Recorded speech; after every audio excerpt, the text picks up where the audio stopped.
Europe 1, Le grand direct de la santé. Jean-Marc Morandini.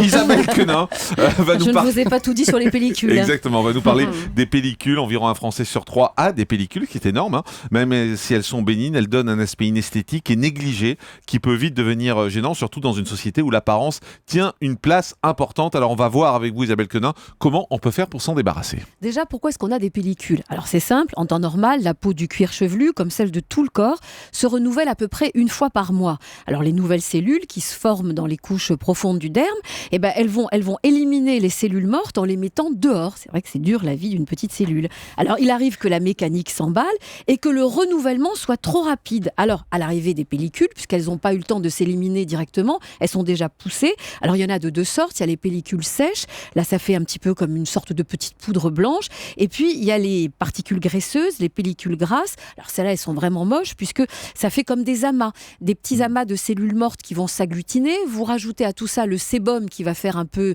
comme de la colle et ça fait des petites boules de graisse, des petites boules graisseuses, donc c'est plus épais. Ça c'est vraiment moche. Alors à l'origine de ce désordre, il y a souvent un petit champignon microscopique qui s'appelle le pityriasis. Alors s'il y a ce champignon et qu'en plus on rajoute quelques facteurs aggravants qui sont le stress, le manque de sommeil, la pollution, là encore on va parler du tabac, ça n'arrange rien, avec en plus d'autres petits facteurs qui, pris séparément, c'est pas très grave, mais si vous rajoutez tout ça à l'arrivée, forcément il y aura des pellicules. Là je parlais des brushings répétés, souvent trop chauds. Il faut pas oublier qu'il faut faire des brushings avec de l'air froid et en gardant bien le sèche-cheveux à au moins 20 cm du cheveu. Quand vous allez chez un coiffeur, vous allez voir que pour que ça se mette bien en place, il met carrément le souffle sur la brosse et donc ça c'est vos cheveux qui vont en pâtir. On va oublier aussi les gels, les lacs qui sont tous à base d'alcool, donc ça agresse. Les colorations trop agressives aussi, les casques de moto, les casquettes, les chapeaux, Geneviève de Fontenay, tout ce qui empêche le cuir chevelu de respirer.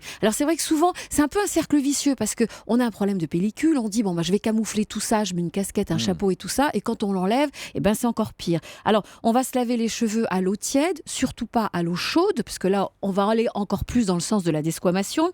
On va opter pour une alimentation moins acide, ce qui veut dire qu'on va...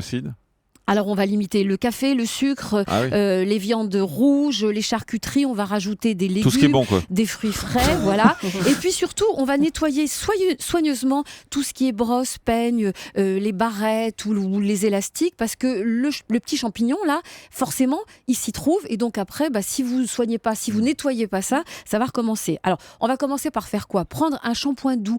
Parfois ça va suffire. Si on fait attention à tous ces petits détails que je vous ai donnés en prenant un shampoing adapté, donc avec un pH neutre, sans conservateur, sans frotter trop. C'est vrai qu'on a tendance... Le shampoing pour bébé, c'est bien pour ça en fait. Le cuir chevelu du bébé, il est spécifique. C'est pas comme le nôtre. D'accord. Il est plus gras Moi, on m'a que toujours le dit que nôtre. c'était les shampoings les plus doux en fait. Prenez un shampoing avec un pH neutre. Il y a un antipelliculaire, c'est marqué dessus. Alors, non, ça c'est autre chose. Pour l'instant, on est au shampoing un doux. petit shampoing neutre et on va essayer d'éviter de mettre trop de mousse. C'est vrai que plus ça mousse, plus ça décape. Donc là, bien sûr, ça va recommencer. Si ça marche pas, si vous voyez pas qu'il y a un résultat, vous allez passer au shampoing antipelliculaire. Voilà.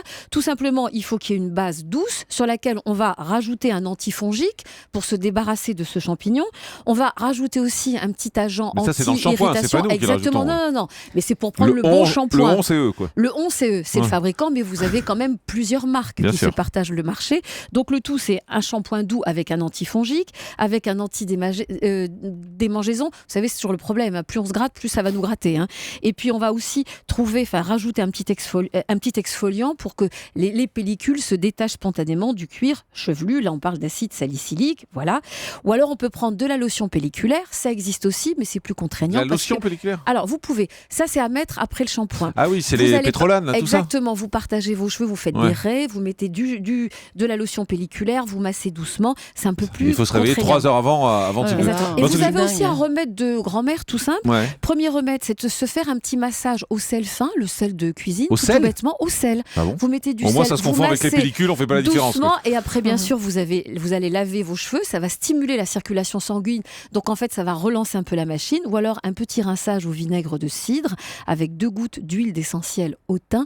Et ça fait des merveilles. Et en plus, ça coûte pas cher. Europe 1, Le grand direct de la santé. Jean-Marc Morandini.